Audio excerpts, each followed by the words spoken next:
love history and I love mysteries. So recently I've been doing a lot of research about some of the world's greatest mysteries. And every time I was looking on website after website after website, I kept on coming across the same thing. And that was the Bermuda Triangle. So for those of you who don't know what the Bermuda Triangle is, it's an area of the Atlantic Ocean where Florida, Bermuda, and Puerto Rico come together. So what makes that area so interesting in the ocean? Well, the thing is, over the last couple of decades, over 50 ships and 20 planes have gone missing. When I say missing, I mean like poof, they were gone out of thin air. No one can find the ships, no one can find the planes, no one can find any wreckage, no one can find any people. So it's got scientists doing research. What could be doing this? Some people say there's this vortex, this magnetic pull that is pulling these ships underwater. Some people say there's this magic ward around that area because the lost city gold is underneath. Some people say aliens. Some people say magic cyclones that are coming and sucking people up. No one really knows. And so I was doing some research to see what makes the Bermuda Triangle so special. And I came across a couple of stories that really intrigued me. One being that Christopher Columbus, who sailed the ocean blue on one of his first voyages over to the Americas, he wrote a lot in his journal. And when they found his journal and they were going through it, these two articles made them kind of question things. So on his journey to the Americas, he crossed through the Bermuda Triangle. And one of his entries said that while he was crossing through one night, he saw this giant ball of flame that was flying across the sky and landed in the ocean not too far from their ship. Well, many scientists would go on to say that was probably a comet. Then later on in one of his entries, he talked about all these colors that filled the sky at night, blues and greens and reds and pinks and oranges, and no one knew where they came from, which are all interesting things because there's a lot of questions that go with the Bermuda Triangle. It's the deepest, one of the deepest areas of the ocean in the entire world. There are only two places on the earth where if you took out a compass and you put it in your hand, it would point due north and magnetic north, where normally it's one or the other. Okay, so I was doing some more research and I came across this crazy story. So the US Navy likes to go on these training missions. And so they were gonna send out this US bomber and 4 other planes to go on one of their just training missions around Florida, Bermuda, in that area. So it takes off just like any other day, and it's about an hour and a half into their trip when radio silence. The radios turn off. They're asking what's your 20, what's your location, what are your coordinates, and radio silence. And so they end up sending up another airplane with 13 members, a search party to look for these 5 planes, and that plane goes missing, all right? That plane goes missing too. And over the course of time, this is a reoccurrence that keeps on happening. There was actually a ship in 1918 that was carrying 500 people that went missing. And the crazy part about that was that this ship was equipped with an SOS system. So a system that if something was wrong, you could radio into someone else and they would be there to help you out. But the radio system never went off. All right. And then you fast forward 40 years later, 2 of its sister ships were also going through the Bermuda Triangle and they both ended up missing. All right. Now, the craziest part about all this story is I thought the Bermuda Triangle was one place, one thing, that there was no other place like there in the world that had these disappearances, but I was wrong. So the rest of my story, I'm going to dig in deeper, and these are even crazier than the Bermuda Triangle. There's actually 2 other places they like to call the Bermuda Triangle of the United States, and 2 of them are not too far from home. We've got Reno, Nevada, and we've got Alaska. So here we go. The Reno Triangle, if many of you don't know where Reno is, Reno's in Nevada. It's by the Sierra Nevada mountains, not far from California.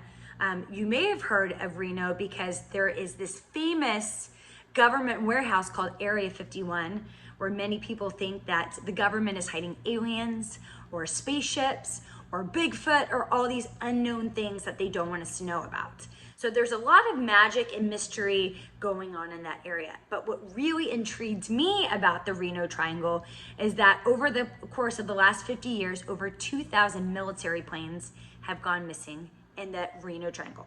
And when I say missing like before, poof, gone. 99% of the planes that went down were never found again. No black box, no wreckage, no bodies, okay? So I did some research like I did before. You'll see that's a common pattern with me. If I have a question, I like to do research to figure it out. And the more research I did, the crazier the stories got. All right, and here's my craziest story to date. 70 years ago, there was a second lieutenant Tinsley and a second lieutenant Hester that went up on just a practice mission. They were going to go from Bakersfield to Fresno to Tucson and back. All right. They were just doing a training mission just like any other day of the week. And so they got up on their training mission and they were making their rounds.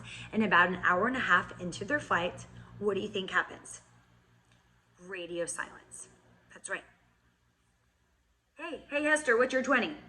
Nothing. Hey, Tinsley, what's your 20? Nothing. This continues to go on. So they decide they're going to send out a rescue mission to see if they can find the plane, the bodies, or any kind of wreckage. Well, guess what happens? That plane goes missing. 8 other bodies go missing and are never found again. Well, Hester's dad was like, no. There's got to be a solution. There's got to be a reason. There's got to be an answer to why all this is happening.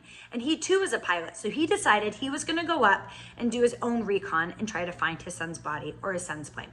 So he goes up and he's taking off from San Diego, California, and he's in the air for a couple hours when all of a sudden, what do you think happens? Radio silence. They never hear from him again. All right. But that's not where the story ends. So what happened is Mr. Hester is up in the plane and his plane crashes. All right. And it crashes, but he survives. But unfortunately, he breaks both of his legs. So all he has on him is his parachute and this old broken down plane. And it is cold in the mountains. And he knows that if he stays there, he's going to freeze. So he's got to army crawl out of there and he's got to find shelter. So for the next 2 weeks, with very little water and very little food, he army crawls. All right. Now, how can you survive with very little water, very little food, and with 2 broken legs? This is why. See this rock right here? They call this a fire and ice rock. So when Mr. Hester climbed out of his plane, sitting right next to the side of the plane were a bunch of these pieces of rock. And Hester doesn't know why. You may ask him at the time. He has no idea why. But he grabs one of this rock. Every instinct in him is telling him to take this with him. And he starts army crawling out. And the minute he holds onto that rock, he feels like he's got energy and power. And he feels better, like his legs aren't broken.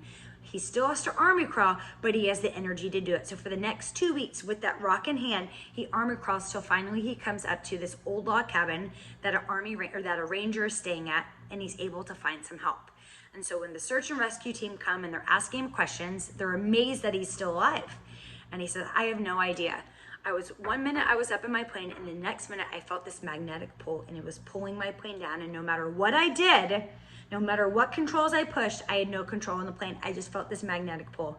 And he goes, I was able to get out of the plane, but unfortunately I broke my legs. And when I was there, I picked up one of these rocks. There was a lot of them scattered around my site. And for some reason, it's given me energy. And so he's kept this rock ever since. All right. This is a very important part for my next story. So I want you to remember this rock and look at it. It's a fire and ice rock. All right. Now we're going to get into my last story that ties everything together, and it has the craziest conclusion of all of them. Out of all the Bermuda Triangles of my story, the Alaska Triangle is my favorite and the craziest. All right. Alaska is a huge state, but is also known as having one of the craziest wildernesses in North America. A wilderness that is brutal. The weather's bad. The elements are bad. All right. So keep remembering that as I tell my story. Now, here's a crazy fact, and this is going to set the whole tone for my story. I want you to guess, since 1988, how many people do you think have gone missing in the Alaska Triangle? Think about it for a second. How many people do you think have gone missing? They were never found again. Many are you going to want to say 100, 200, 300? They're all good guesses, but no, that's not it. 16,000 people since 1988 have gone missing in the Alaska Triangle, which is a crazy number. So I was doing more research like I do, and I came across a couple stories that really blew my mind away and really kind of sum up what the Alaska Triangle is. In 1972, there was this small little plane that was going to carry diplomats, congressmen, people of the government from Juneau, Alaska to Anchorage. It was supposed to be a short flight, and they were going to get to at this conference. And so they get into this flight just like any other day, and they're about an hour and a half into their flight when, what do you think happens? It's a reoccurring theme. The plane goes radio silent, and they never hear from them again. So they send out this gigantic search party. And when I say gigantic search party, they sent out a party that was 500 civilian planes, 40 military aircrafts, dozens of boats, searching over 32,000 square miles. But in that time, there was no trace of an airplane. And because of this, and those 16,000 people that have gone missing, scientists over the years have been doing more and more research. Okay, so there are 10 scientists, geologists, meteorologists, videographers, scientists from all over who've decided they're gonna come together and get down to the meaning of why all these people are going missing. What is it about this wilderness that draws people in but doesn't allow them to come out? So they're all gonna meet in Juneau, Alaska, and then they're gonna fly up, and eventually they're gonna land in Denali National Park. And so they all get their team together, they get in this small little plane, and they get up into the air, and they're flying, and about 2 hours in, what do you think happens? Radio silence. That's right, radio silence. They go off the grid, all right? 2 weeks goes by, there's a search party, they can't find them, all right? Well, after a couple of weeks, there's a hiker that is also hiking through Denali National Park, and they come across this video camera, and they have no idea whose it is, so they pick it up and they turn it on, and they see the craziest movie unfolding before their eyes. They're watching it, and they see this little plane, it's taking up, and it's got all these people aboard. They have no idea who these people are, when all of a sudden you hear these people going, do you feel that? Do you feel that? The plane is puttering, and all of a sudden you could hear them say, I feel like this magnetic's pulling, and then all of a sudden you see the plane and it's nosediving and they crash, but they are okay. They survived. They had a good pilot. The plane is damaged, but they were all right. So they grab their stuff and they figure, you know, we're already here. We're going to go do our research. And so they all get out of the plane and they take out their compass and they take out their maps, and everything's telling them to go due north. But for some reason, they all feel this magnetic pull that they should go east. So against their best judgment, they all start walking east. And all along the way, they've got this video camera, and they were videoing every step that they take. Well, the closer that they get to one of these mountains, they start seeing what looks like wind swirling, almost in like a vortex. It's going in circles. And they're looking around, and they almost feel disoriented, meaning like they can't get their bearings. They don't know what up is. They don't know what down is.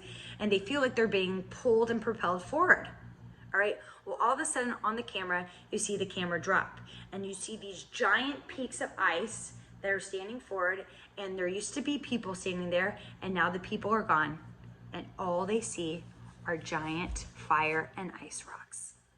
Fire and ice rocks. So a search team goes out there and finds the camera after the hikers give it back to them, and they're looking, and they can't figure out what happened to them. So they come up with these theories. Again, they feel like there might be a vortex, something that's pulling them in to the center of the earth. Some people have even said there are caves in Alaska that allow for time travel, and these people were actually 100 years in the past or 100 years in the future. Some people say aliens abducted them, or some people say the mountain just took them and they never let them go.